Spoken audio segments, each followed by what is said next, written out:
Agora sim.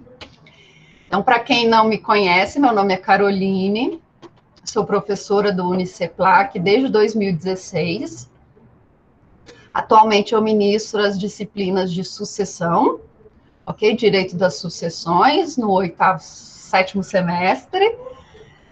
Também sou responsável pelo núcleo de TCC, TCC1, TCC2, e ministro a disciplina de Direito Internacional Privado, lá no 10º semestre. Então, nesses próximos anos, 2 anos, vocês terão contato comigo toda semana, tá bom? Então, eu sou a professora de vocês esse semestre, Sucessões. É uma matéria que eu gosto muito, é uma matéria inevitável para a vida das pessoas. Infelizmente, nós vamos tratar aqui das relações jurídicas, dos bens da pessoa que falece. Então, é uma disciplina super interessante, é uma disciplina que ela tem uma aplicabilidade enorme, porque todos nós estamos sujeitos, todos nós faleceremos e deixaremos bens ou não, e ainda que não deixemos bens, nós também teremos impacto no direito das sucessões. Então, é uma disciplina extremamente prática, é o fim do nosso Código Civil. O nosso Código Civil, se vocês deram uma olhadinha, ele começa ali, ó, o início da personalidade. Você cresce, né? Você nasce, você cresce, você abre uma empresa, você casa, você tem filhos e morre. Então, nós estamos no finalzinho do Código Civil e é uma disciplina, então, que todos nós aplicaremos em algum momento da nossa vida, ok? Seja como advogados, sejam como juízes, sejam como servidores do Poder Judiciário, tá bom? Ou consultores jurídicos, da forma como você quiser levar a sua vida pós-faculdade de Direito, tá bom? Então, sempre, uma vez que você entrou na faculdade de Direito, para sempre alguém vai te fazer um questionamento, não é verdade? Desde lá do primeiro semestre já aparece um monte de gente com dúvidas com relação a alguma matéria de direito. Também vai acontecer com relação às sucessões, ok? Porque, infelizmente, todo mundo falece, ok? Então, a nossa disciplina é uma disciplina extremamente extensa, mas nós sempre conseguimos concluir o conteúdo, porque ela é prática. Então, é uma disciplina que a todo momento nós vamos trazer situações práticas, situações reais e, às vezes, situações fictícias. Mas é uma disciplina que nós conseguimos terminar o conteúdo. Ai, gente, desculpa, tem um pelo aqui em mim e eu não estou conseguindo tirar. Um pelo de gato. Ok? Então, é uma disciplina que nós vamos conseguir tratar todo o conteúdo do início ao fim, ok? Normalmente ainda sobram aulas para nós fazermos revisão, tá bom? Mas nós conseguimos concluir o conteúdo de forma extensa. É um conteúdo bem extenso, mas é um conteúdo agradável de se estudar. O que eu espero de vocês esse semestre? Participação. Quanto mais perguntas vocês fizerem, todo mundo conhece um caso, tá? Então, quanto mais perguntas vocês fizerem, mais interessante a nossa aula fica, ok? E essa ideia de que eu estou aqui só fazendo uma aula expositiva, isso não é muito agradável. Eu quero a participação de vocês. Eu também coloquei na nossa bibliografia básica vários livros que estão lá em minha biblioteca. Então, eu gostaria que vocês lessem os livros. Eu também vou disponibilizar, na véspera de cada aula, eu vou disponibilizar um material, às vezes um artigo ou um trecho de um capítulo de um livro, que eu gostaria que vocês lessem para as nossas aulas, ok? Lessem antes da nossa aula, porque ele vai complementar aquilo que eu estou falando, ok?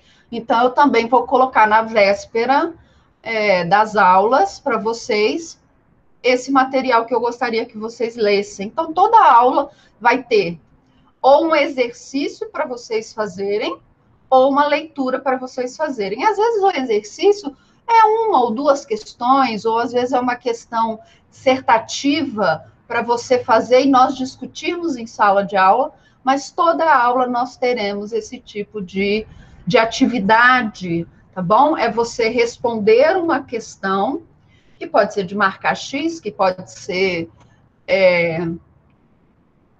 dissertativa, mas vocês vão trabalhar antes da aula com um texto e uma atividade fora da sala de aula, né? Um deverzinho de casa para vocês fazerem na véspera da nossa aula.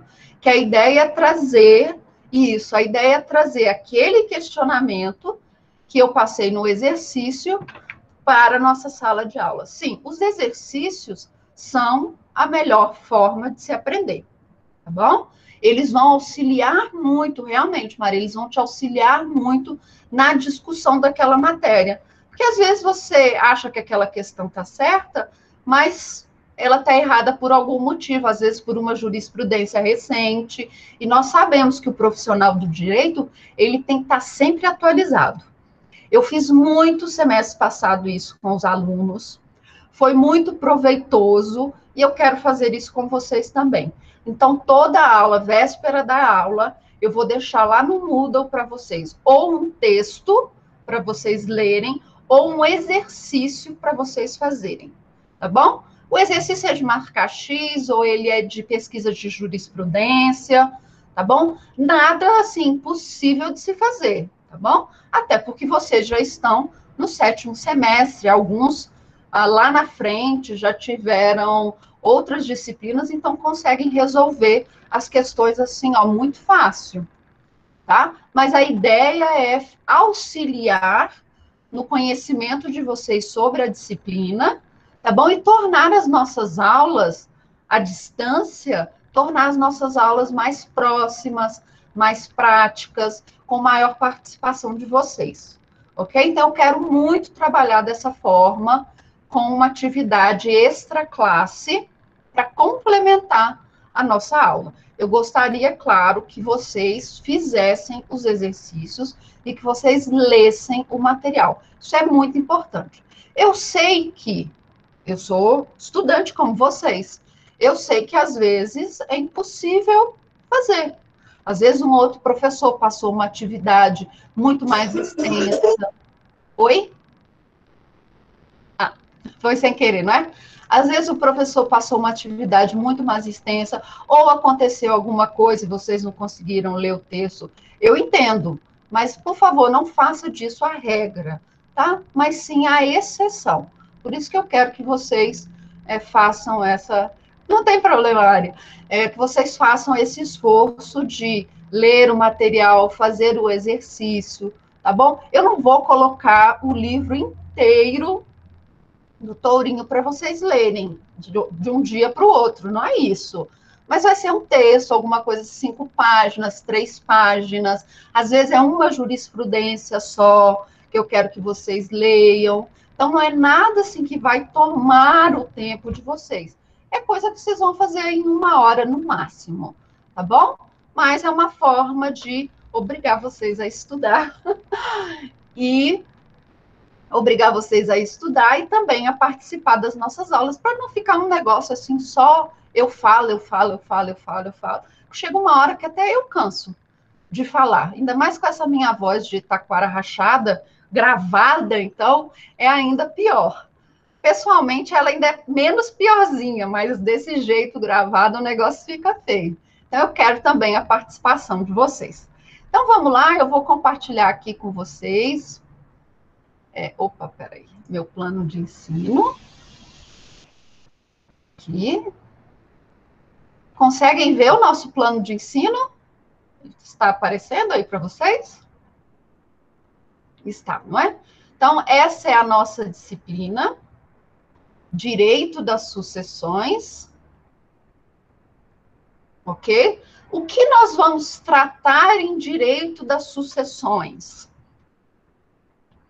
Nós vamos falar do momento em que inicia-se esse processo sucessório. Daqui a pouco, quando eu começar a disciplina, Vou até já adiantar, não é? Porque entrou aqui. Nós temos dois tipos de sucessões, tá bom? Nós temos a sucessão intervivos e nós temos a sucessão causa-mortes, ok? O que é a sucessão intervivos? É aquela sucessão em que uma pessoa viva, uma pessoa que tem personalidade, transfere a propriedade de seus bens para outra pessoa. Isso é sucessão, ok? Quando eu transmito a titularidade do meu carro para outra pessoa, eu estou fazendo uma sucessão intervivos, ok? Essa matéria, sucessão intervivos, não é o conteúdo da nossa disciplina. A nossa disciplina vai tratar da consequência jurídica da morte. Como ficam os bens, as relações jurídicas da pessoa que faleceu, como vão ficar esses bens após a morte dessa pessoa. Então, a nossa sucessão vai tratar do momento pós-morte, ok? É um negócio meio macabro, não é? Ainda mais agora que nós estamos num período de mais de 100 mil pessoas faleceram, falar de morte soa um tanto ruim, não é? Mas nós vamos falar das consequências jurídicas da morte para os bens daquela pessoa que faleceu, tá?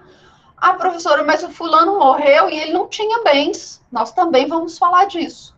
Ainda que aquela pessoa não tenha bens, não tenha nada, só dívidas, nem dívidas, nós falaremos em sucessão. Ok? Então, o que interessa para a nossa disciplina é essa consequência jurídica pós-morte. Beleza? Então, nós vamos falar do momento em que essa sucessão começa. Nós vamos falar de capacidade sucessória, sucessão legítima, que é essa baseada na lei. Nós também vamos falar de sucessão testamentária. Testamento, eu vou falar para vocês da importância de se fazer um testamento. Aqui no Brasil, nós temos medo, né? Nós temos alguma crença de que fazer um testamento é falar, por exemplo, que você vai morrer. Ai, você vai fazer um testamento porque você está doente? Você vai morrer? Aconteceu alguma coisa? Mas, na verdade, não é isso. Tá? Então, nós temos que desmistificar essa ideia de que fazer um testamento é algo ruim. Não é. Testamento é segurança jurídica, tá bom? Para os seus herdeiros, para os seus legatários. Então, testamento é algo que deve ser incentivado pelo advogado. Então, nós vamos falar de testamento e depois nós vamos falar de um pouco de processo civil. Nós vamos falar da parte do inventário e da partilha dos bens da pessoa que faleceu. Ok? Quando eu não estou bebendo água, eu estou bebendo café. Eu amo café. Então, ao final do curso, do nosso semestre, vocês vão conseguir resolver questões que envolvam sucessão. Tá bom? Vocês vão conseguir discutir com propriedade e resolver com propriedade situações jurídicas das mais diversas. Por exemplo, a situação jurídica dos bens do Gugu. O Gugu faleceu, não faleceu, tadinho? Aí a esposa dele, que não era esposa, era companheira, não foi beneficiada no testamento dele. E agora, como fica essa situação jurídica? Vocês vão conseguir resolver. Tá bom? Vocês vão conseguir resolver coisas desse tipo. E aí nós vamos começar, então, a nossa disciplina. Qual é o nosso conteúdo programático? Essa introduçãozinha que eu vou fazer hoje com vocês, daqui a pouco. As espécies de sucessão. Parece muita coisa, não é? É muita coisa, nós vamos falar de muita coisa. Ok? Nós vamos falar de aceitação, renúncia, parará, irrevogabilidade, exclusão de herdeiro. Depois vamos entrar na sucessão legítima, que é essa que decorre dos dispositivos legais. Vamos falar de sucessão testamentária, ok? Formas de testamento, bem bacana essa parte. Cláusulas, codicilo. Codicilo é o pequeno testamento, tá bom? Legado, direito de acrescer os herdeiros, substituições. Aí entramos na parte do inventário, partilha, sobrepartilha e dos sonegados, ok? Mas, professora, esse tanto de matéria, sim, esse tanto de matéria. É muita coisa? É muita coisa. Mas nós vamos ver tudo isso, ok? É muita coisa, mas dá tempo de ver tudo isso, ok? Ainda fazer exercícios, tá? Como vão ser as nossas aulas? Eu já disse para vocês, expositivas, mas também com participação dos alunos. Eu quero a participação de vocês, eu quero que vocês façam perguntas. Por isso, eu vou colocar aquele material de leitura e os exercícios, um exercício, ou um material de leitura, ou um exercício, para vocês fazerem na véspera da aula, tá bom? Para instigar a nossa discussão com relação à matéria. Tá bom? Então, nós vamos usar aqui a nossa sala de aula virtual.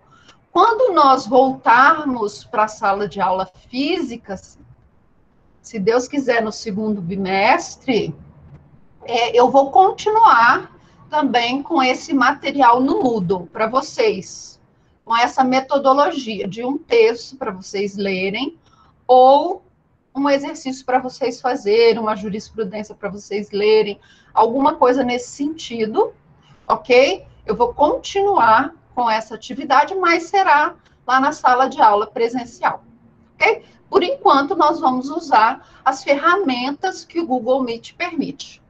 Então, eu vou fazer uma aula expositiva, eu vou falar e só vou parar quando alguém tiver alguma pergunta, ok? Avaliação, essa parte aqui é muito importante. Eu costumo distribuir muitos pontos, costumo fazer isso, tá? Esse semestre não vai ser diferente. Mas aqui, o básico vai ser uma avaliação de marcar X lá no Moodle, no valor de 8 pontos, e 2 pontos eu vou distribuir numa segunda avaliação, que provavelmente vai ser uma avaliação dissertativa. Então, vocês vão ter de escrever, combinado? Então, a prova, ela vale 8 pontos, a prova de marcar X, mais uma avaliação de 2 pontos, tá bom? Então, vocês vão fazer uma prova de marcar X, mais uma prova extra, valendo 2 pontos, de escrever, tá bom? Participar de eventos do Núcleo de Prática Jurídica, participar de eventos do ENAD, tá bom? Também gera ali um extrazinho para vocês, tá? Então, sempre que você participar de um evento que for da universidade, do centro universitário, você também vai receber ali um extrazinho na sua nota. Mas, para a disciplina, nós vamos fazer uma questão de 8 pontos e uma atividade dissertativa valendo 2 pontos. E aí nós vamos fechar o semestre com 10, tá bom? A média para passar na disciplina é 6, ok? Eu não quero reprovar ninguém.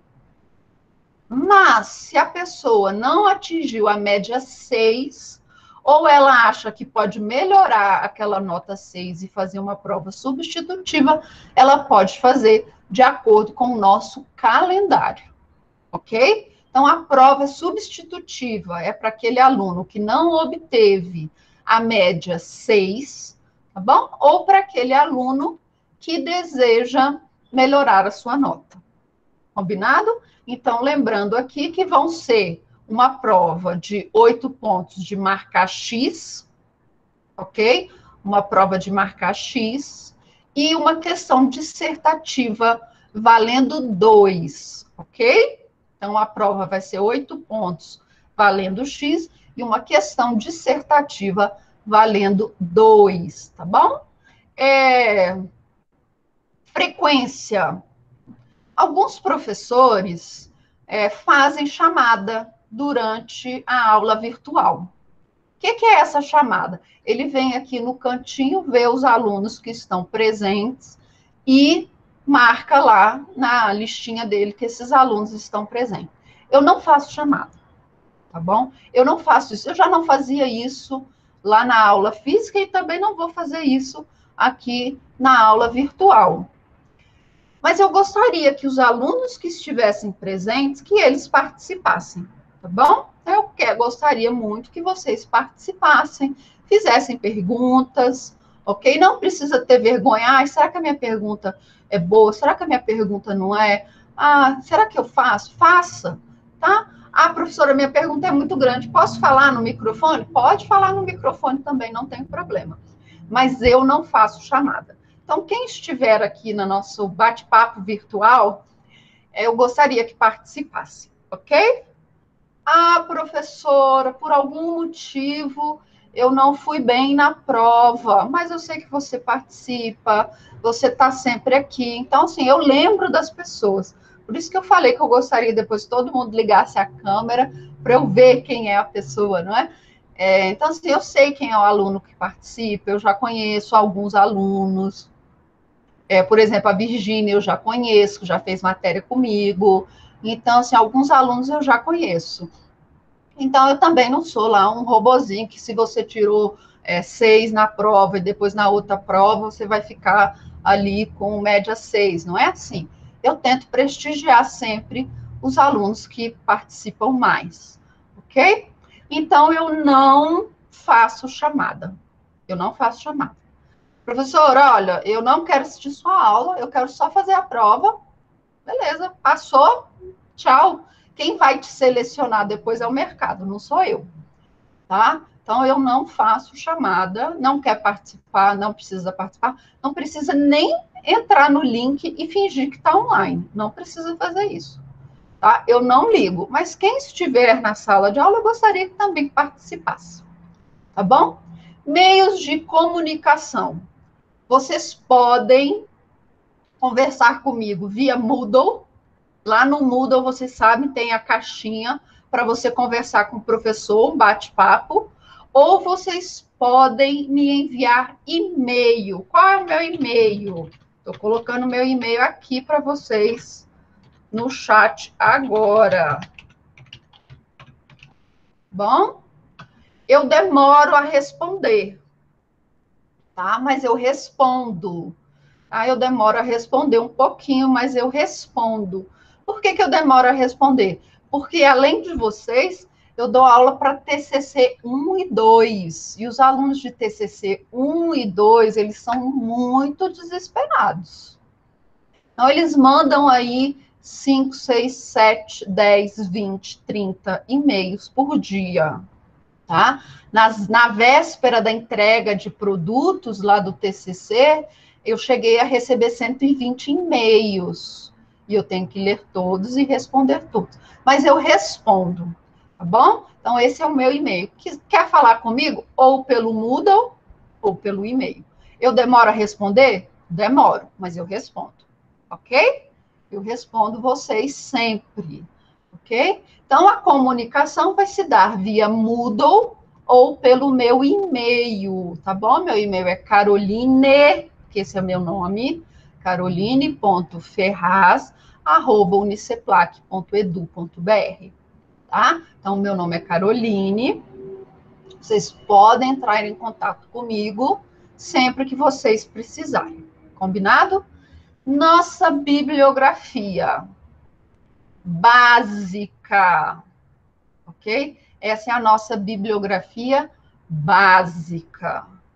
Esse material vocês encontram lá em minha biblioteca, tá? Eu coloquei 2 aqui que eu olhei, foram os primeiros que eu bati o olho lá no minha biblioteca e coloquei para vocês. São 2 livros bons, bom? 2 livros bons. Eu vou tirar, lembra que eu falei para vocês mais cedo que eu ia pegar trechos de livros para vocês lerem? Sim, eu vou tirar de lá do minha biblioteca. Lá no minha biblioteca você tem acesso a livros dos mais diversos e muito livro jurídico, ok? E o minha biblioteca é muito bom, e tá ali para vocês. Então essa ideia de que eu preciso comprar um livro, não, você não precisa mais comprar livro. O livro está lá disponibilizado para você no minha biblioteca, basta acessar, ok? Então, esses 2 livros estão lá no minha biblioteca. Maria Helena Diniz é o clássico, tá bom? É o clássico do direito civil. O Carlos Roberto Gonçalves também é um clássico, ok? Mas esses 2 são muito bons e eu deixei para vocês, tá? Ah, professora, o que mais que eu posso ler? Aí aqui nós temos a nossa bibliografia complementar. Eu gosto muito do Tartucci, ok? O Tartucci é um livro que eu gosto muito, viu? Eu acho que ele tem uma leitura muito tranquila. O Venosa eu usei para estudar na graduação. Então, ó, Venosa aí, ó, já tenho décadas de graduação, ok? Eu não acho que ele esteja mais tão, sabe, hoje, assim, tão atualizado, não. Então, mas está aqui na nossa bibliografia complementar, porque ele também é um clássico. Por que nós trazemos clássicos para vocês? Tartucci é bom, não é? E ele tem uma leitura muito boa, o Tartucci. Ele traz muita jurisprudência. Ele traz a discussão das jurisprudências. O que é isso? Ele olha, o STJ tem um posicionamento, mas o STF tem outro. A turma tal do TJSP tem um posicionamento. A turma tal do TJDFT já tem outra ideia. Então, ele traz essa discussão das jurisprudências. É muito interessante o Tartucci. Mas por que nós trazemos os clássicos para vocês? E quando vocês forem fazer monografia, TCC 1 e 2, você vai precisar conhecer os clássicos, tá bom? Os clássicos, eles vão servir para dar aquela rebuscada no seu texto. Eu lembro no semestre passado, tinha um aluno que estava falando de direito constitucional e ele o tempo todo trazia o Lessa. Ah, porque o Lessa, né?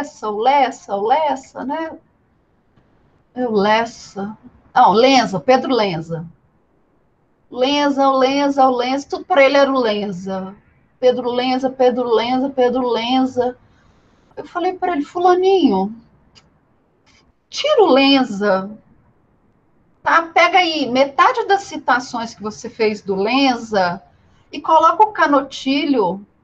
Canotilho é um clássico do direito constitucional, tá bom? É um português que estuda em Coimbra, mas ele é o clássico do direito constitucional. E eu falei para ele, olha, nessa parte de princípios, princípios não mudam, não é? Princípios, assim, com relação a princípios, o Canotilho está sempre ali, não é? Então, cita o Canotilho. E foi algo que depois, lá na defesa dele da monografia, os examinadores comentaram, nossa, que bom que você trouxe, né, o Canotilho, que o Canotilho é o clássico, né? Então, assim, o clássico, ele serve para isso. É para você trazer, para você dar aquela rebuscada no seu trabalho, ok? Então, nós sempre vamos mencionar o clássico. Professora, a senhora vai passar alguma questão? Sim, um monte, muitas. Não se preocupe. Na véspera da prova, na nossa, se der tempo, né? Na nossa semana antes da prova, eu vou passar para vocês uma lista de 30 exercícios. Sobe concurso, tá? E não é concurso fácil, não. É concurso para juiz, é concurso para tabelião, tá? Então, vocês vão fazer muitos exercícios. Exercícios voltados para a OAB também, tá bom? Então, no decorrer do semestre, vocês vão fazer muitos exercícios, tá? Semestre passado, se eu não estou enganada, os alunos fizeram mais de 100 exercícios, tá? E eu quero fazer a mesma coisa com vocês. Sempre trazer exercícios para discutirmos em sala de aula, ou antes da aula, ou uma lista de exercícios para vocês fazerem, depois nós discutirmos a lista de exercícios, com as questões que vocês acharam mais difíceis. Então, vão fazer muito exercício. Porque vocês precisam treinar. Não adianta só falar, vocês precisam treinar. Então, nós vamos fazer, sim, muitos exercícios. Ok? Então, essa é a nossa referência bibliográfica. Ok? Livros diversos lá no Minha Biblioteca. Ah, professor, eu achei um livro aqui que fulano me mandou, aqui um PDF. Será que esse livro é bom? Traz, eu vou dar uma olhadinha no livro. Às vezes é uma compilação, eu vou dar uma olhadinha e vou te falar. Mas eu sugiro, inicialmente, que vocês adotem um desses livros aqui da nossa referência bibliográfica, tá bom? O Orlando Gomes é muito bom, ele está lá na minha biblioteca. Ele está atualizado. O do Pamplona também é muito bom e ele está atualizado. Então, se você não quer comprar um livro, vá lá e olhe esses, ok? Eu gosto muito do Tartusso, como eu disse para vocês.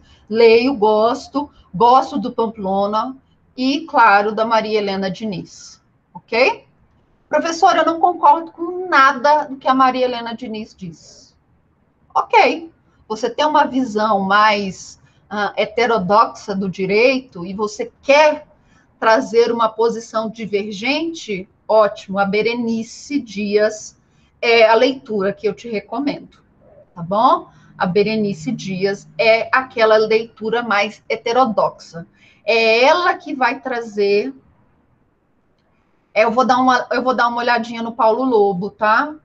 Ana Clécia, eu vou dar uma olhadinha, porque eu acho que ele não está tão atualizado assim, tá? Você vê se ele é recente, tá? Se ele está ali de 2019 para cá, tá? Se não tiver, se ele for de 2018, não pega, porque ele está desatualizado.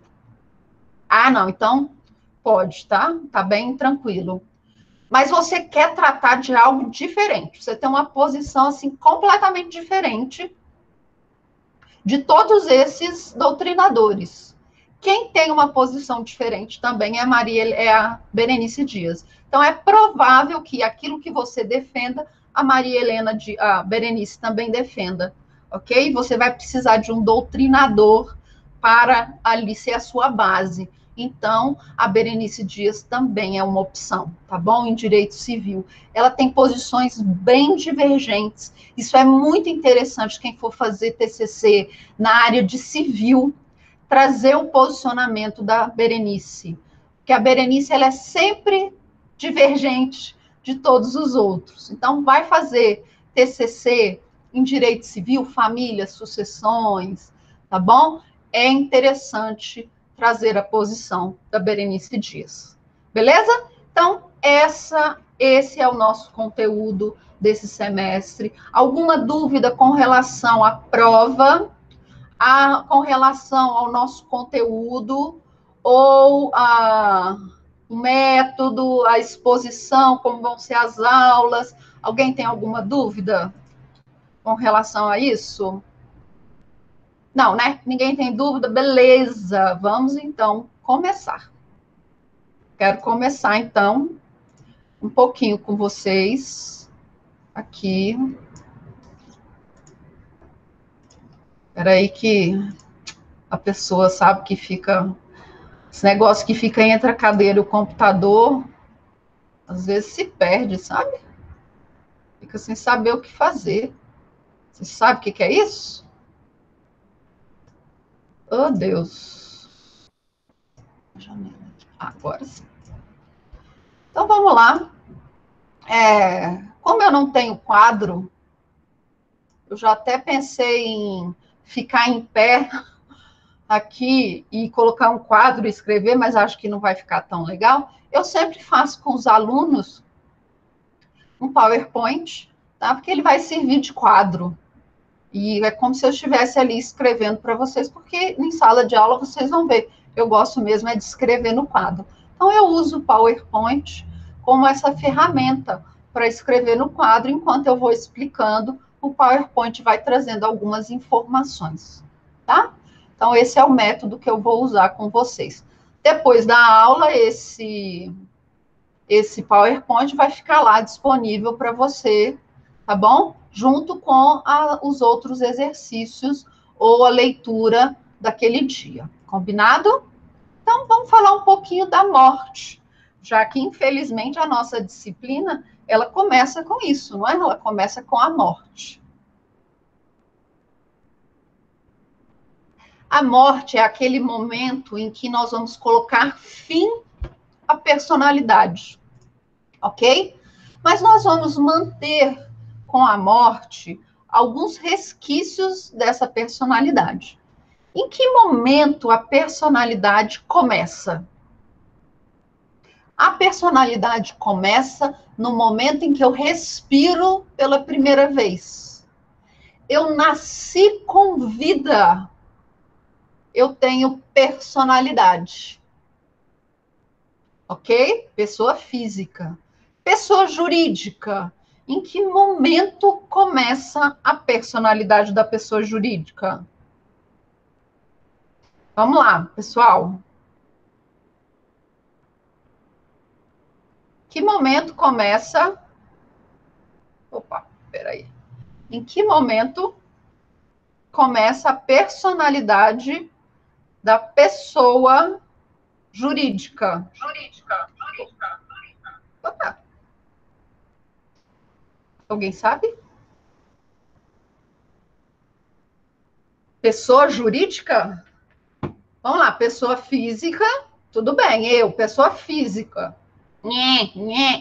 Chorei, respirei, começa a minha personalidade.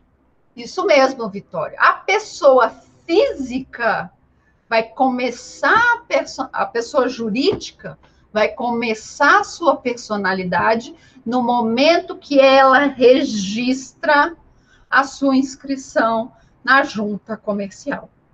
Tá bom?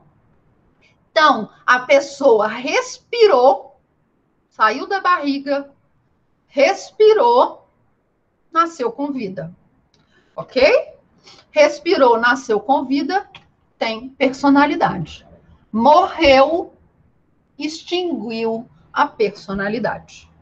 Na pessoa jurídica, empresa, se inscreveu na junta comercial, começa a personalidade. Deu baixa na junta comercial da inscrição, deu baixa na inscrição, perdeu a personalidade. Ok? Mas mesmo com a morte da pessoa física, nós vamos ter alguns resquícios, ou seja, uma sobrinha de personalidade. É quando nós vamos nos referir à honra e à imagem da pessoa que faleceu. Então, o que acontece? O Gugu faleceu. Não foi? O Gugu não faleceu, tadinho? Acabou a personalidade dele. Mas um monte de jornal começou a falar um monte de coisa denegrindo a honra do Gugu. O Gugu morreu, aí o povo começou a falar um monte de coisa contra ele. É assim, a pessoa morre e aí você pode começar a falar mal daquela pessoa? Não, tá bom? Porque até aquela pessoa que faleceu, ela tem direitos, porque a sua personalidade não se extingue totalmente. Então, os filhos do Gugu, os herdeiros, podem ajuizar ações, tá bom? Para proteger a honra e a imagem do Gugu, tá? Então, quando a pessoa falece, realmente é o fim da personalidade. Mas nós mantemos um pouquinho, tá? Um resquício dessa personalidade para proteger a honra e a imagem daquele que faleceu, tá bom? Então, é o fim da personalidade, mas ficam resquícios. Combinado? Nós temos dois tipos de morte. Mas, professora, como assim nós temos dois tipos de morte? Morreu, morreu, não é? A morte morrida e a morte matada? Não, não é esse tipo de morte. Nós temos dois tipos de morte. A morte real, que é aquela que você vê, tá bom? É aquela que você vê a pessoa que faleceu. Eu tô lá, eu vou no velório daquela pessoa, tá lá o caixão, tá lá aberto, eu tô vendo a pessoa que faleceu. O médico deu um laudo ali, eu fui no cartório e fiz ali a certidão de óbito daquela pessoa. Eu vi que aquela pessoa faleceu, tá bom? Então, essa é a morte real. Mas nós também temos a morte presumida. Que aula macabra, não é? Nós ficar falando de morte assim o tempo inteiro, não é? Mas nós temos a morte presumida. A morte presumida é aquela que acontece, por exemplo, quando o pai fala assim: "Ô, vou ali comprar um cigarro". Sabe a história do vou ali comprar um cigarro e nunca mais aparece? Você vê o corpo daquela pessoa? Você sabe onde aquela pessoa está? Não. Mas ela nunca mais apareceu. Ela não deu notícias. Isso acontece muito, não é? No interior. O pai fala assim: não, eu vou comprar ali uma lata de leite para o filho que tá chorando, não é? Vai lá e some, nunca mais aparece. Deixa a mãe cuidando da criança sozinha para sempre, não é? Ou vou comprar um cigarro e some. Essa é uma morte presumida. Bom, a presumida, então, é quando você não tem o corpo dessa pessoa, quando você não vê os restos mortais dessa pessoa, tá bom? Mas a morte presumida, ela também vai ser de duas formas. Sem declaração de ausência, tá bom? Que acontece, por exemplo, fulano estava viajando de um lugar para o outro, pegou um avião, tá? Precisava atravessar o Atlântico para chegar aqui no Brasil, o avião caiu no mar. Não é uma catástrofe? Tá bom? Tá lá o nome da pessoa. Aquela pessoa realmente embarcou naquele voo. Era certo, ele avisou a família: olha, estou embarcando agora no voo tal. Ok? Faleceu, o avião caiu, todo mundo faleceu. Não acharam os corpos. Tá bom? É uma morte real? Não, porque eu não tenho o corpo daquela pessoa para velar. É uma morte presumida. Presume-se que aquela pessoa faleceu naquela catástrofe, naquele desastre. Tá bom? Então, vai ser uma morte sem declaração de ausência. Ok? A pessoa estava naquele avião que caiu, ok? Presume-se que todo mundo que estava naquele avião faleceu. Eu não estou vendo Fernanda também. Eu não estou vendo o corpo daquela pessoa, tá? E aquela pessoa, então, presume-se que ela estava naquele avião e que ela morreu, ok? Isso vai acontecer em catástrofes e em campanhas militares. Você está em guerra, tá bom? Está em guerra. Não está vendo o corpo daquela pessoa. presume-se, então, que ela faleceu. Ok? Está lá em guerras, nós podemos ver isso muito em filme, não é? Está lá em guerra, teve uma bomba, pum! Você não sabe mais, você acha que aquela pessoa estava ali, mas você não está vendo o corpo daquela pessoa. Presume-se que ela faleceu. Ok? E nós temos a morte presumida com declaração de ausência. Bom, o que é essa morte com declaração de ausência? Aquela pessoa sumiu, mas ela não estava em nenhuma catástrofe, ela não estava em campanha militar, ela simplesmente saiu para comprar um cigarro e nunca mais voltou. Tá bom? Saiu para comprar um cigarro, saiu para comprar um leite, saiu para trabalhar e nunca mais voltou. Tá bom? Quando nós tivermos a morte presumida, a sucessão vai se dar de forma diversa, tá bom? Então, quando nós temos a morte real ou nós temos a morte presumida sem declaração de ausência, nós temos um tipo de sucessão. Quando nós temos a morte presumida com declaração, nós vamos ter outro tipo de sucessão, outras etapas na sucessão. Por quê? Porque, como é uma morte presumida com declaração, essa pessoa pode retornar. Tá bom? Imagina o seguinte: quem está assistindo novela? Eu devo admitir que eu virei noveleira agora nessa pandemia que eu estou em casa. Eu virei noveleira, sabe? Eu sento aqui no sofá das 6 horas, eu sento no sofá e eu assisto Mundo Novo, aí depois eu assisto o jornal, aí depois eu assisto Totalmente Demais. Totalmente Demais tem que assistir, gente. Vou falar das pegadinhas. Aí eu assisto Totalmente Demais, aí depois eu assisto o jornal, aí sim eu tenho que ver a Griselda, tá? Então, lá na novela da Griselda, lá do Pereirão, o Pereirinha sumiu, tá bom? Pereirinha sumiu, olha só, ele saiu para comprar um cigarro ou alguma coisa e sumiu, deixou a coitada da Griselda sozinha cuidando dos filhos.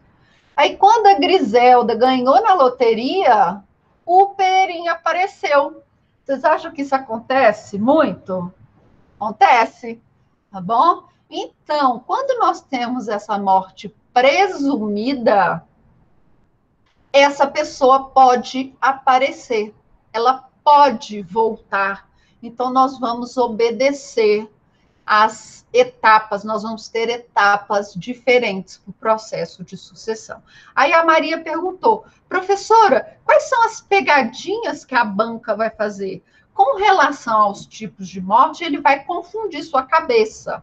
Se essa morte é presumida com ou sem declaração de ausência, tá bom? Então, ele vai inverter, por exemplo, ele vai falar, olha, no caso de catástrofe, nós vamos ter uma morte presumida com declaração de ausência, tá? Então, a banca vai fazer essa pegadinha com essa troca, ok? É isso que acontece. Teve até uma questão de uma prova da OAB que colocou uma situação que era uma catástrofe, mas que podia, tá? E se você podia ali interpretar também como uma situação que a pessoa desapareceu, tá? Mas que poderia ser uma morte presumida com declaração, tá? Mas a banca não aceitou. Ela disse que se tratava de uma catástrofe e que, então, naquele caso, era uma morte presumida sem declaração de ausência, ok? Então, essa seria a pegadinha, colocar uma situação. E essa situação você teria de analisar se essa morte é presumida sem declaração ou com declaração. Na morte presumida com declaração, então nós vamos ter um rito diferente. Nós vamos ter 3 etapas ok? A curadoria dos bens do ausente é uma primeira etapa, quando o juiz vai determinar que alguém fique responsável pela administração dos bens dessa pessoa, tá bom? Depois nós vamos ter uma sucessão provisória, que vai variar de 1 ou 3 anos. Eu vou falar disso novamente com vocês, então eu não vou entrar muito nesses detalhes agora, mas eu quero que vocês saibam que a morte presumida com declaração de ausência, ela tem etapas diferentes, tá bom? Da morte sem declaração e da morte real. Então, a morte real e a morte sem declaração, a partir do momento que você tem a morte, você já começa a sucessão, tá bom? Aqui na morte presumida, não, nós vamos ter 3 etapas. A primeira é a curadoria daquele bem, o juiz vai indicar uma pessoa para ser responsável pela administração dos bens, é o curador, igual nós vimos semestre passado, quando nós falamos de curadoria e tutela, bom? Então, nós temos esse curador responsável pela administração dos bens. 1 ou 3 anos depois dessa curadoria, depois da indicação desse curador, nós vamos ter o início da sucessão provisória. E essa sucessão provisória, ela vai durar de 5 ou 10 anos. 5 anos, se a pessoa que está sumida, né, presumida morta, tiver mais de 70 anos. Bom, então, se a pessoa tiver mais de 70 anos e for presumida morta, ok? Nós vamos, então, ter a sucessão definitiva, ou se a pessoa é menor de 70 anos, nós vamos ter que esperar 10 anos da sucessão provisória para decretar a sucessão definitiva. E aqui também, Maria, nós vamos ter peguinhas, tá bom? Aqui com relação a essas etapas e a esses prazos, ok? Tá bom? Então, nós temos a morte real e a morte presumida. A morte presumida, ela é sem declaração de ausência, catástrofes, campanhas militares. E a morte real e a morte sem declaração de ausência, a sucessão começa da mesma forma, tá bom? Com a morte, tá? Sucessão, então, começa com a morte.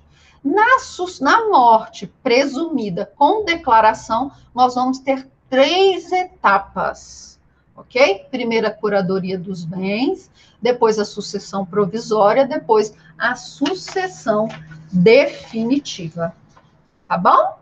Aí eu trouxe aqui para vocês os artigos do Código Civil que vão tratar dessa sucessão, ok? Então, vamos tratar dessa sucessão com declaração de ausência. Tá bom? E aí nós temos também o Instituto da Comoriência. Quem lembra o que é esse Instituto da Comoriência? Hein? Quem lembra o que é o Instituto da Comoriência? Comoriência é a morte simultânea, tá bom? Então, anotem aí, comoriência é a morte simultânea.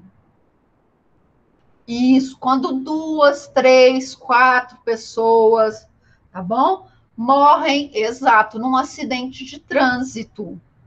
Por exemplo, tá lá, o pai e o filho no carro, tá? O pai e o filho no carro dirigindo, vem uma pessoa que bebeu, tá desgovernada num carro e bate nesse carro que tá o pai e o filho. Pai e o filho falecem, tá bom? Você não consegue presumir quem morreu primeiro.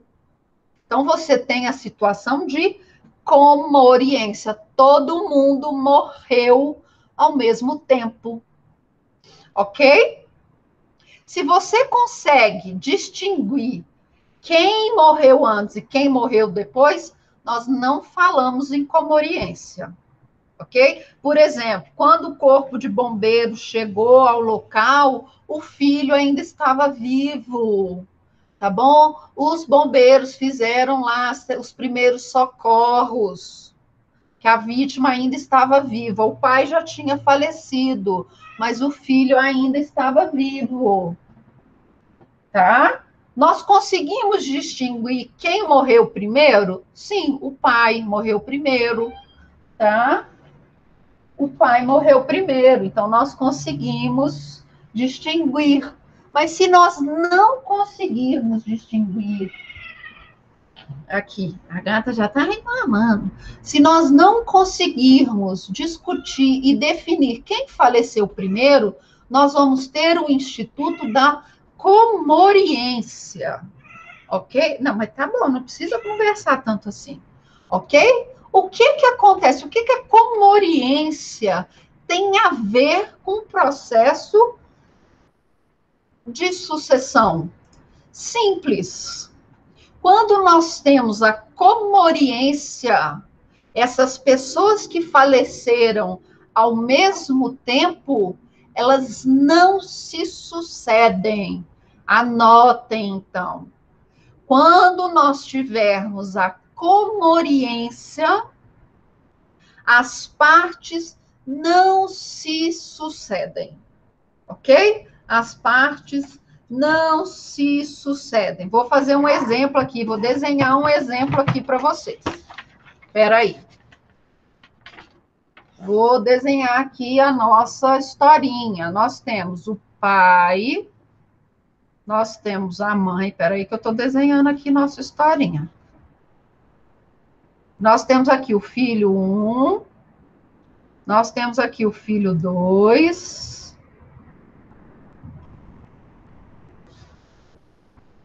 Vamos chegar lá, calma que vocês estão pensando muito lá na frente, tá bom? Filho é filho, não importa se é do primeiro casamento, se é do segundo casamento, se é do terceiro casamento, se é do 18º casamento, igual a Gretchen. Minha gata tá mordendo aqui, meu. Não importa, filho é filho igual. Todos os filhos devem ser tratados da mesma forma. Bom? Então, vamos lá. Eu fiz um esqueminha aqui para vocês. Deixa eu sair aqui da página para vocês verem.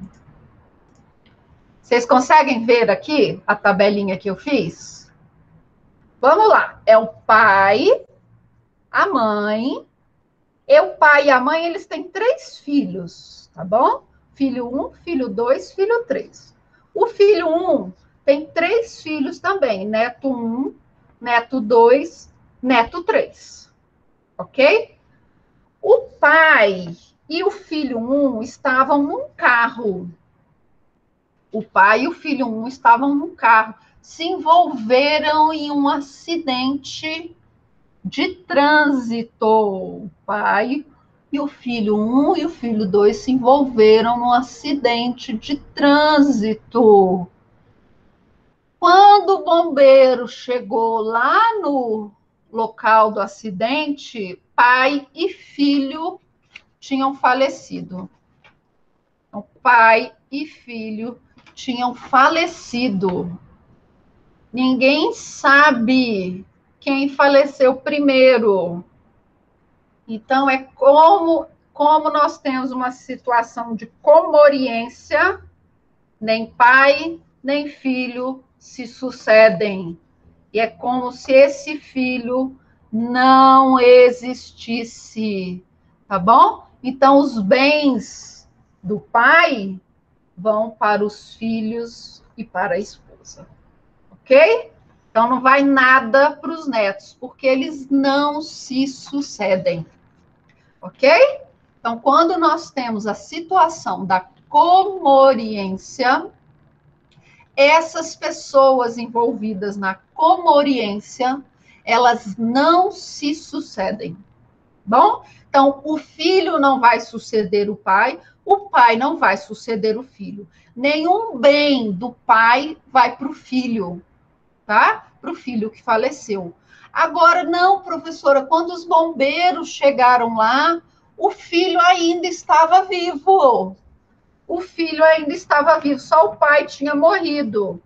Aí os bens do pai falecido vão para todos os 3 filhos, tá bom? Eu não quero entrar muito em detalhes, porque nós vamos falar disso novamente quando nós estivermos falando da sucessão dos descendentes. Aí o Marcos fez uma pergunta, professora, e quando acontece do herdeiro morrer antes dos pais? Não, tinha uma antes da Maria.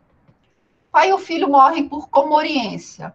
Esse filho era do primeiro casamento e ele tem mais 2 filhos do segundo casamento. Como fica a sucessão nesse caso? Como eu disse, Maria, não fazemos distinção entre filhos, tá bom? É como se esse filho que morreu com o pai ao mesmo tempo não existisse. Não importa se ele é do primeiro ou do segundo casamento, tá bom? Nós vamos falar disso mais para frente. Aí o Marcos fez então. Professor, e quando acontece do herdeiro morrer antes dos pais? Quando esses pais morrem, quem herda os bens? O filho que morreu, tá bom? Só que o filho que morreu, ele vai herdar na proporção dele, só que ele está morto. E aí nós vamos ter os filhos do morto, tá bom? Representando o pai, o direito que caberia ao pai, ok? Tá bom, Marcos? Então, quando, por exemplo, o filho aqui, o filho 1 faleceu, o pai está vivo, o pai sobreviveu ao acidente, mas o filho 1 faleceu. Quando o pai morrer, os bens que caberiam ao filho, tá bom? Vão ser mantidos.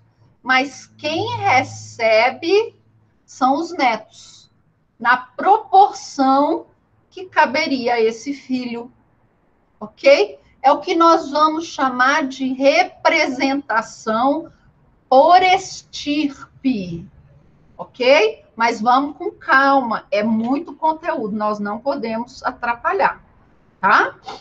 Então, vamos voltar lá para a comoriência, então. Então, nós vamos ter a comoriência quando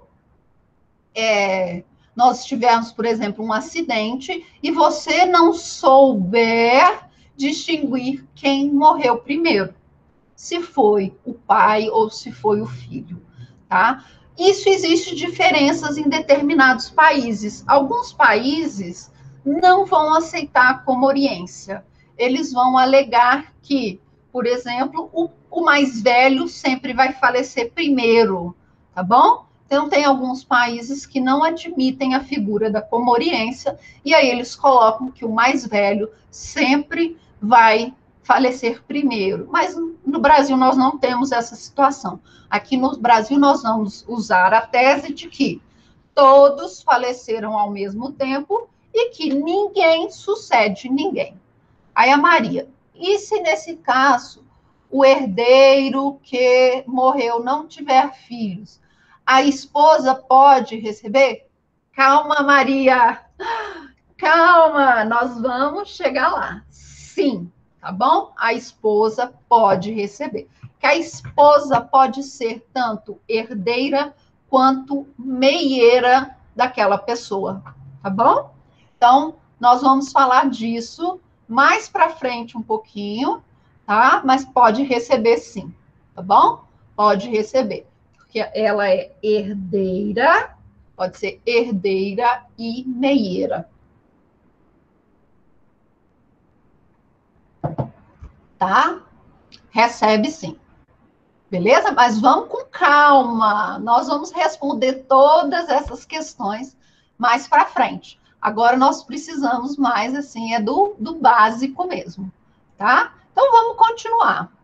Então a nossa comoriência, ela vai existir, a nossa comoriência vai existir, tá bom? Aqui no Brasil, é quando nós temos o falecimento na mesma ocasião, então, um acidente de carro, um acidente de avião, tá bom? Um acidente de barco. É quando nós tivermos, então, essa morte simultânea. Eu não sei distinguir quem faleceu primeiro. E, nesse caso, as partes não se sucedem, ok? Isso é uma presunção relativa, beleza? Sucessão. Então, o que é a sucessão? Tá bom? A sucessão, eu disse para vocês lá no início, quando eu estava falando do plano de ensino, ela vai existir de duas formas. Ela vai existir na relação entre vivos e na relação causa-mortes. É a transferência, sucessão, então, é a transferência da titularidade de determinado bem para uma outra pessoa, tá bom? Então, a sucessão, ela é a transferência. A Bruna fez uma pergunta aqui. Professora, quando o casal tem apenas um filho menor e todos faleceram ao mesmo tempo, como fica? O casal faleceu e a criança também faleceu, é isso? Ou é isso, Bruna? Os três faleceram ao mesmo tempo? Isso, Nós professora. vamos ter um negocinho chamado ordem de vocação sucessória, tá bom? Quando filhos e pais falecem, quem vai receber os bens são os ascendentes, bom? Então, os pais e os filhos faleceram, quem recebe são os ascendentes. Na ausência de ascendentes, parentes até o 4º grau, tá bom? Mas nós vamos falar disso também. Então, se toda a família faleceu no acidente de carro, os pais e os filhos faleceram, isso acontece também, quem herda são os ascendentes, tá bom? Na ausência de ascendentes, de avô, avó, vão receber os parentes até 4º grau. Mas também tem várias regras, ok? Sim, Matheus, vou repetir o conceito de sucessão. Sucessão é a transferência da titularidade de determinado bem para outra pessoa. Pessoa física ou jurídica. Esse é o termo de sucessão, esse é o conceito de sucessão. Então, sucessão é a transferência da titularidade de determinado bem para outra pessoa, abre parênteses, pessoa física ou jurídica. Nós vamos ter duas modalidades de sucessão. A sucessão intervivos, cessão, doação, venda, tá bom? Cessão, doação, venda. É quando eu vou transferir a titularidade de um bem meu para uma outra pessoa. Então, por exemplo, eu vou doar um carro para uma instituição de caridade. Eu estou fazendo uma sucessão. Eu estou transferindo a titularidade daquele carro que estava em meu nome para o nome de uma outra pessoa. E nós temos também a modalidade causa-mortes, que é essa que interessa para a gente, que é a transmissão hereditária, que é a transmissão dos bens da pessoa que faleceu, tá bom? Então, é a transmissão dos bens da pessoa que faleceu para os seus herdeiros, ok? Então, nós vamos tratar aqui no nosso curso dessa modalidade causa-mortes, que vai ser a transmissão dos bens daquela pessoa que faleceu para os seus herdeiros, ok? Então, o que vai ser esse direito da sucessão? O que é esse direito que nós temos aqui, esse direito que vocês precisam estudar? Então, o direito das sucessões, ele vai ser o ramo do direito civil, tá bom? Ele vai ser o ramo do direito civil, que tem como conteúdo, então, que tem como objetivo estudar essas transmissões, não precisa anotar, tá? Então, o direito civil, o direito das sucessões, é esse ramo do direito civil que tem como objetivo, que tem como conteúdo estudar as transmissões de direitos e deveres, então nós vamos falar em direitos e deveres de uma pessoa que faleceu. Então tá, é a transmissão de direitos e deveres de uma pessoa que faleceu para outra pessoa, bom? E essa transmissão, ela vai se dar por uma disposição legal, isso vocês precisam saber, vai se dar por uma disposição legal ou por um ato de última vontade. Então, o direito das sucessões é o ramo do direito civil que vai estudar essas relações jurídicas que envolve da transmissão da titularidade dos bens da pessoa que faleceu para outra pessoa. Seja essa transmissão por uma disposição que está na lei, no Código Civil, ou por um ato de última vontade, que está lá no testamento. Tá bom?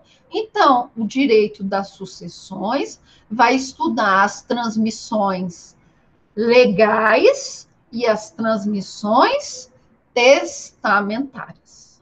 Tá bom? E diante desse direito, nós vamos ter um outro direito, que é o direito de suceder. Tá bom?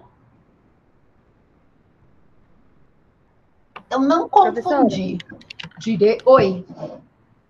Direito das sucessões, não confundir direito das sucessões como o ramo do direito, como o seu direito de suceder.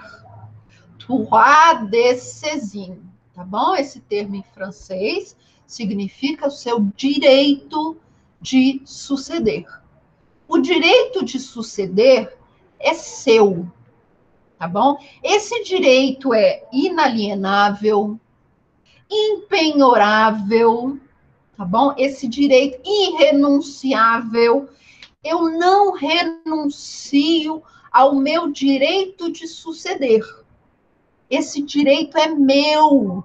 Esse direito de suceder é um bem imóvel, tá bom? É um bem imóvel. Eu não posso renunciar ao meu direito de suceder. Eu posso renunciar aos bens, ok? Então, não confunda. Eu posso renunciar ao bem. Eu não quero aquela herança. Eu não quero os bens. Não está sujeito à prescrição. Nada não prescreve. Esse direito não imprescritível, inalienável, impenhorável, irrenunciável. Esse direito é meu e eu vou carregá-lo enquanto eu viver. Tá bom? E não só quando eu viver. Eu vou transmitir esse direito para os meus filhos, que eles também vão ter o direito de me suceder. Ok? Então, esse direito não prescreve nunca. Uma vez que eu nasci, respirei, eu tenho direito de suceder.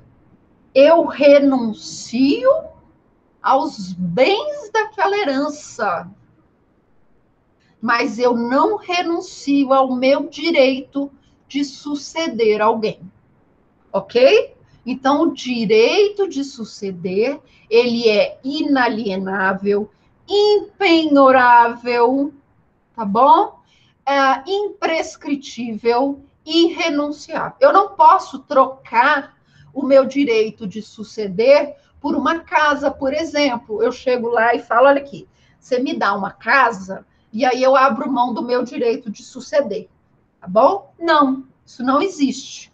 Eu posso abrir mão daquele bem, mas não daquele direito. Combinado?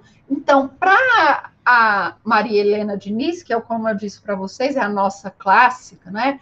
É uma autora clássica, o direito, o droit de saisine, com o óbito do hereditando, ou seja, a pessoa que faleceu, seus herdeiros recebem por efeito direto da lei as suas obrigações, a sua propriedade de coisas móveis e imóveis e os seus direitos.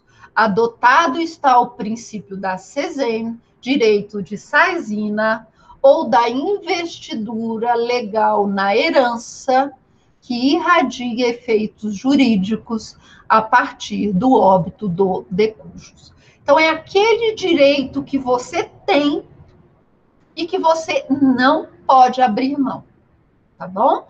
Esse direito é seu, tá bom? Vitória está fazendo uma pergunta. No caso de pais que já transferem a propriedade aos filhos, mesmo antes, caracteriza a modalidade inter vivos, tá bom? Ô, Vitória, sim, porque eles vão fazer isso ou por meio de uma doação, ou eles vão fazer isso por meio de uma cessão, ou às vezes eles fazem por meio de um contrato fictício de compra e venda, tá bom? Isso é uma sucessão inter vivos, tá? A sucessão causa mortes, e a que nos interessa é aquela que decorre da morte. Bom? E com a morte vem o direito de sucessão. Ok? Com a morte vem o direito de sucessão. Você pode renunciar aos bens, mas você nunca vai renunciar a esse seu direito de suceder. Tá bom? Onde está previsto esse direito de suceder? Na Constituição Federal, tá bom? A Constituição Federal vai garantir o direito de sucessão aos filhos, aos herdeiros, tá bom? O Código Civil vai tratar da sucessão a partir do 1784, ou seja, lá no final do Código Civil, na última parte do Código Civil, tá bom? Não, Maria, não tem. Quando nós formos falar de testamento, nós vamos ver que para fazer um testamento válido, nós precisamos de algumas características. E uma é a maioridade, tá bom? A não ser que esse menor tenha sido de alguma forma emancipado. Tá bom? Tá bom? Vamos lá. Então, nós vamos tratar disso, desse seu direito de suceder, também no Código Civil, lá na última parte do Código Civil, o último livro do Código Civil vai tratar das disposições pós-mortem, ok? E no CPC, nós também vamos tratar do seu direito de suceder lá no CPC, ok? Principalmente quando nós formos tratar das partes práticas, na verdade, prática não, tudo é prática aqui, mas nas partes processuais, inventário, partilha, tá bom? Então, quando nós formos falar do inventário, da partilha, da herança vacante, da herança jacente, aí nós vamos usar o Código de Processo Civil. Combinado? Espécies de sucessão, aqui, sucessão hereditária. Então, quais são as espécies de sucessão hereditária? Nós vamos ter a sucessão legítima, que é aquela sucessão que decorre da lei, tá bom? Então, a pessoa faleceu. Nós vamos obedecer o que a lei vai tratar sobre aquele assunto. Então, nós temos a sucessão legítima.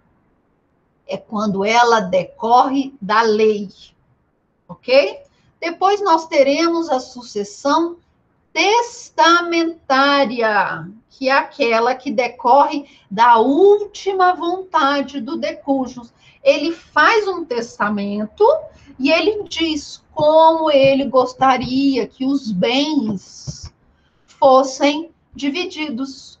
No semestre passado, no segundo bimestre do semestre passado, os alunos fizeram um testamento para a gente.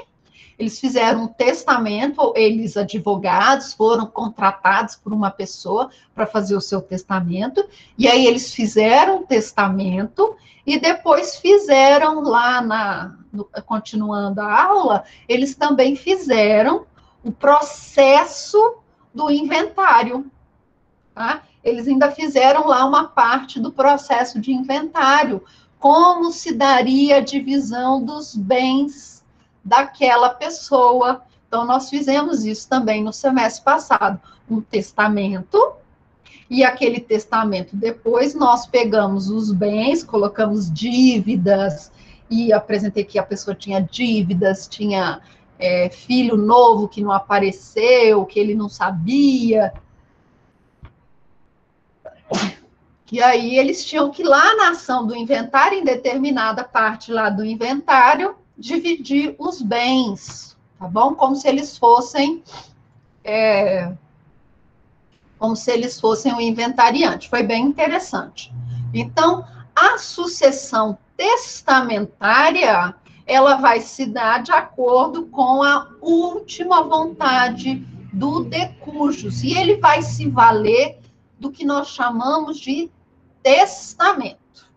Aí eu trouxe para vocês que testamento é diferente de pacto sucessório, que também é diferente de pacto corvina, tá bom? Então, testamento é diferente de pacto sucessório e de pacto corvina. O que é o pacto sucessório ou pacto corvina? É uma disposição que a pessoa em vida dispõe sobre os seus bens, bom? É uma herança de pessoa viva, é uma discussão, uma simulação da herança, tá? É uma simulação da herança, o pacto sucessório ou pacto corvino. É, por exemplo, eu vou lá com meu marido e eu faço um testamento, dizendo assim, olha, se eu morrer, todos os meus bens vão para você. Aí ele faz também, então tá, então se eu morrer antes, todos os meus bens vão para você, tá bom? Então nós fraudamos as disposições de última vontade, porque o testamento, ele é um ato unilateral, tá bom? Ele é um ato unilateral, ele só tem validade pós-morte e ele pode ser revogado a qualquer momento, tá bom? Então, o testamento é um ato unilateral, é um ato que só tem validade pós-mortem, tá bom? Só tem validade, então, após a morte de determinada pessoa, ok? E ele pode ser revogado a qualquer momento. No pacto sucessório ou pacto corvina, isso não acontece. Ele vai ser bi ou multilateral, então várias pessoas vão se envolver. Ele já vai promover efeitos antes da pessoa falecer e pode não ser revogado, ok? O Código Civil não admite esse pacto sucessório, tá bom? Quando nós formos falar de testamento, nós vamos voltar nessa história do pacto sucessório. Nós temos também a sucessão a título universal, ok? Então, nós temos a sucessão a título universal. Sucessão a título universal é quando nós vamos falar de toda a totalidade dos bens, tá bom? Então, vai ser o conjunto da herança, vai ser a massa, vai ser o espólio, vão ser todos os bens, ok? Então, a título universal é quando nós vamos tratar de todos os bens, e isso é válido para o herdeiro. Então, quando nós temos o herdeiro, nós vamos tratar da herança total, da universalidade da herança, tá bom? E nós também teremos a sucessão a título singular. É quando nós vamos individualizar um bem. Essa caneca aqui que eu uso para tomar café, eu vou doar para o meu melhor aluno de sucessões. Eu individualizei o bem. Então, essa caneca que eu uso para tomar café, tá bom? Eu vou deixar essa caneca para o meu melhor aluno de sucessões. Eu estou achando aqui que já vai ter uma briga aqui pelo meu melhor aluno de sucessões, hein? Então, meu melhor aluno de sucessões, tá ali, ó, Vitória, Maria, tá bom? Matheus, Bruna, Marcos também, ó, tô ali. Então, eu vou deixar essa caneca para o meu melhor aluno. Eu estou individualizando. Isso aqui é uma sucessão a título singular. Eu vou deixar esse bem individualizado, que eu vou chamar de legado, para o meu legatário. Ok? Então, ok? A sucessão ela vai ser a título universal, quando eu deixo todos os meus bens, a massa, o espólio, para o meu herdeiro, ok? Ou herdeiros. E eu também posso ter a título singular, quando eu individualizo o bem, tá bom? Quando eu individualizo esse bem e deixo para determinada pessoa, tá? Aí a Maria está fazendo uma pergunta. Professor, então o testamento pode substituir os herdeiros legítimos por vontade do testador? Sim e não. Tá bom? Sim e não. Por que eu estou falando sim e não?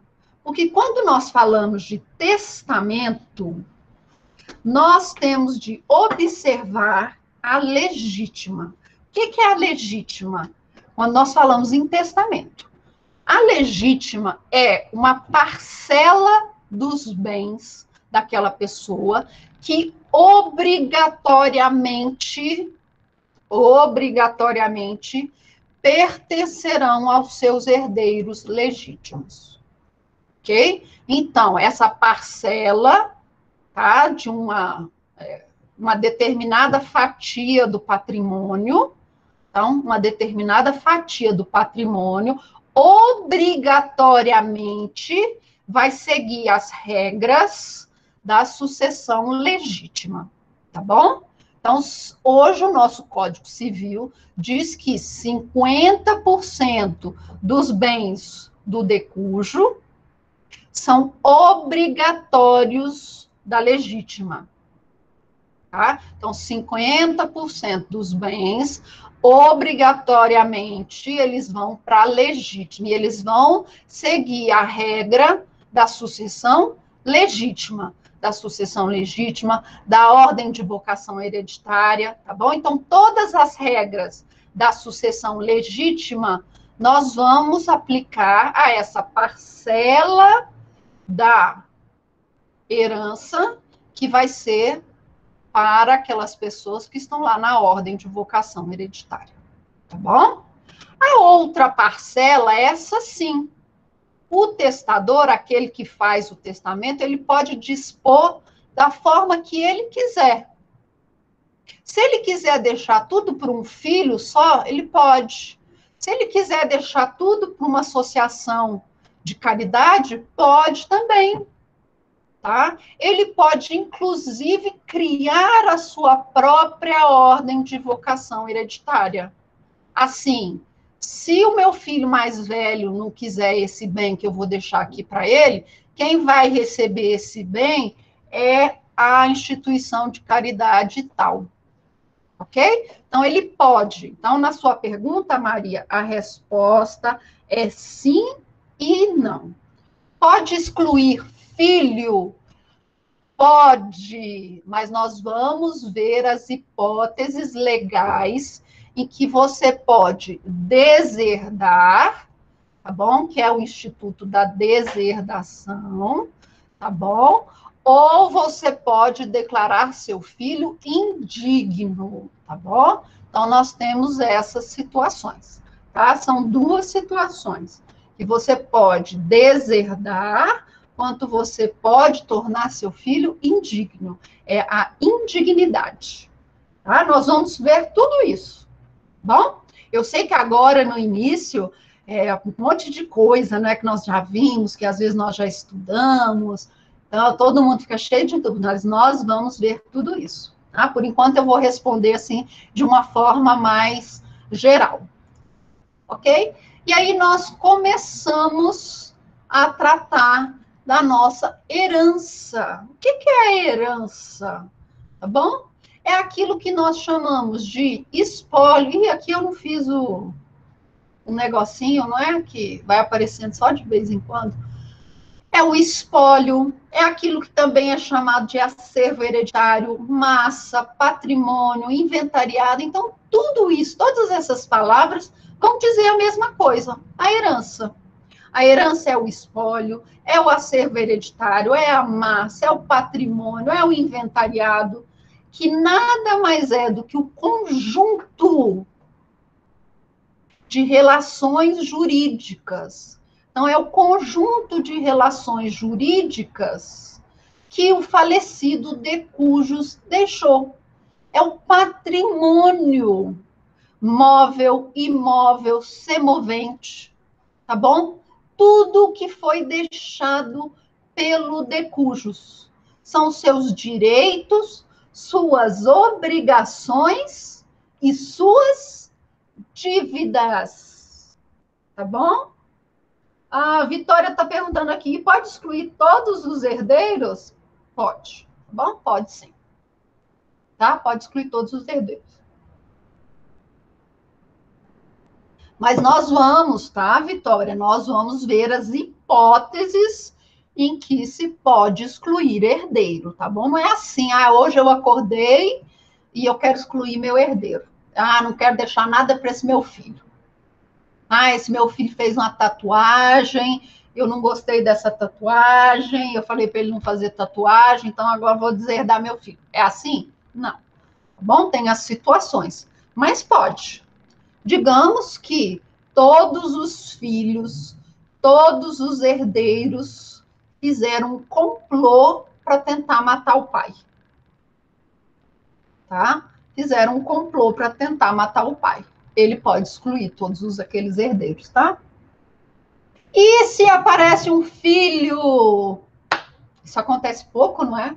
Aparece um filho? Pode? Pode, nós não fazemos distinção, está lá na Constituição. Nós não fazemos distinção entre filhos havidos dentro do casamento e fora do casamento. Tá bom? Filho é filho, tá? Filho é filho, filho biológico, filho adotado, filho socioafetivo. Nós não fazemos distinção, tá? Tem direito. Teve até um caso no final do ano passado, muito interessante, de um filho socioafetivo do Tim Maia. Vocês sabiam que o Tim Maia tem um filho socioafetivo? Ele tem um filho biológico, que é o herdeiro dele, e ele tem um filho socioafetivo. E agora esse filho socioafetivo, ele está brigando na justiça pelo reconhecimento da socioafetividade, de que ele seja filho, tá bom? Para ele também ser herdeiro do Tim Maia, tá? E aí os dois filhos, tanto o filho biológico quanto o filho socioafetivo, vão ter direitos iguais nos bens deixados pelo Tim Maia, tá? Então, nós não fazemos distinção entre filho socioafetivo, filho biológico, filho adotado, nada disso. Filho é filho, tá bom? Ok?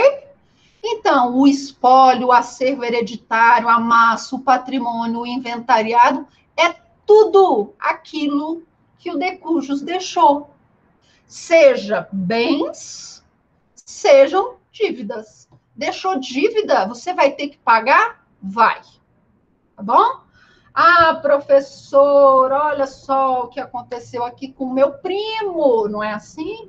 Meu primo, a gente falava muito disso, era quando estava na escola, que nós estávamos estudando aqueles negócios lá de genética, não é? Ah, porque se seu pai for A e sua mãe for O, você vai ser obrigatoriamente O. Ah, professor, eu tenho um primo que o pai dele é A e a mãe é O, e ele nasceu B. E aí, né? Aquelas histórias, né? E aí, ele é filho do pai? Não é? Aquelas coisas, né? Ah, professor, então, meu vizinho, o pai faleceu, o avô faleceu e deixou aí um monte de dívida. Ele vai ter de pagar? Vai ter de pagar. Mas ele vai pagar no limite dos bens deixados pelo avô. Então, digamos que o avô deixou um Fusca 68, tá bom? Arrumadinho, avaliado em 20 mil reais. Então, ele deixou esse Fusca 68, bonitinho, arrumadinho, todo original, tá bom? Com a rodinha branca, todo bonitinho, tá todo pintado lá, vale 20 mil reais esse Fusca. Só que ele tem em dívidas 30 mil reais. Tá bom? Então, ele tem dívidas 30 mil reais, mas só deixou um bem no valor de 20 mil reais. Os herdeiros vão ter que achar 10 mil reais para pagar o resto da dívida? Não. O credor vai levar o prejuízo. Tá bom? Então, quando nós falamos em dívidas, as dívidas serão no limite dos bens deixados, tá bom? Então, as dívidas, elas vão ser, anotem aí, as dívidas serão no limite dos bens deixados pelo decujo, ok? Se o decujo, então, deixou mais dívidas do que bens, vão pagar de acordo com os bens. Se ele deixou mais bens do que dívida, vai sobrar ali alguma coisinha. Tá bom? Herança jacente, eu vou falar aqui só rapidinho, tá bom? Porque nós vamos ter uma aula só de herança jacente e herança vacante, porque ela tem especificidades próprias do Código de Processo Civil. Herança jacente, ela ocorre quando nós não conhecemos os herdeiros. Nós não sabemos quem são os herdeiros daquela pessoa que faleceu. Bom, então essa herança, ela vai ficar durante um período, tá bom? Um período provisório sob a administração de um curador, tá bom? Então, quando nós não sabemos quem são os herdeiros, ok? Quando nós não sabemos quem são os herdeiros, os bens do decujo vão ficar sobre a tutela de um curador, curatoria de um curador, tá bom? Por exemplo, uma pessoa que morava na rua faleceu, agora frio, não é? Infelizmente a pessoa faleceu. Só que dentro do bolso dela tinha 500 reais, ok? A pessoa faleceu, mas dentro do bolso dela tinha 500 reais. Ou ele tinha um relógio, tá? Você sabe quem são os herdeiros dessa pessoa? Não. Então, o juiz vai determinar um curador para cuidar daqueles 500 reais e do relógio. Ok? Isso, então, é herança jacente. Depois de um determinado período de tempo, ninguém apareceu para se reclamar como herdeiro daquele morador de rua que faleceu, que tinha deixado 500 reais e o relógio. Então, com a herança vacante, que é uma sentença, o juiz vai transferir a titularidade daqueles R$ 500 e daquele relógio para o poder público. Aí nós teremos, então, a herança, tá bom? A herança vacante. E, por fim, nós temos o legado. Legado é o conjunto de bens, eu já disse agora há pouco, que é individualizado. É a canequinha que eu vou deixar para o meu melhor aluno de processo, meu melhor aluno de sucessões. Essa canequinha, esse bem individualizado, esse bem a título singular, é o que nós chamamos de legado. E quem recebe o legado é o legatário, ok? Então, essa foi uma pequena introdução, tá bom? Da nossa disciplina, do que vocês vão ver daqui para frente. Eu não quero também estender muito, porque hoje é a nossa primeira aula, vocês vão ficar horrorizados, né? Como essa mulher fala, tá bom? Mas na próxima aula, nós vamos continuar com as regras gerais, nós vamos falar de renúncia da herança, nunca é renúncia do direito de suceder, tá bom? Vai ser sempre a renúncia ou a aceitação da herança, daqueles bens universalizados.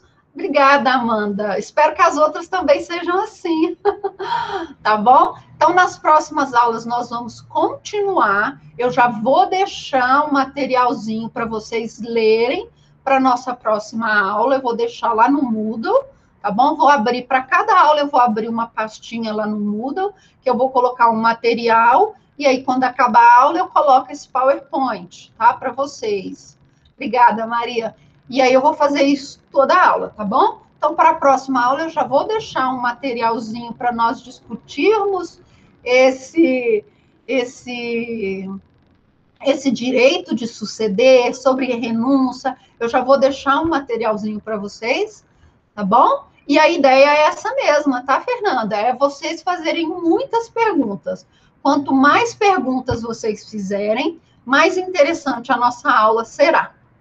Tá bom? Então, para todos vocês, um beijo. Bem-vindos ao nosso semestre atípico, não é todo mundo afastado, mas qualquer coisa que vocês precisarem, basta contar aqui comigo. E eu espero que o mais rápido possível nós possamos voltar, nos encontrar pessoalmente. Tá bom? Um beijo para vocês, boa semana e até terça-feira que vem, 9h15. Um beijo. Aí, a minha gata também manda um beijo para vocês.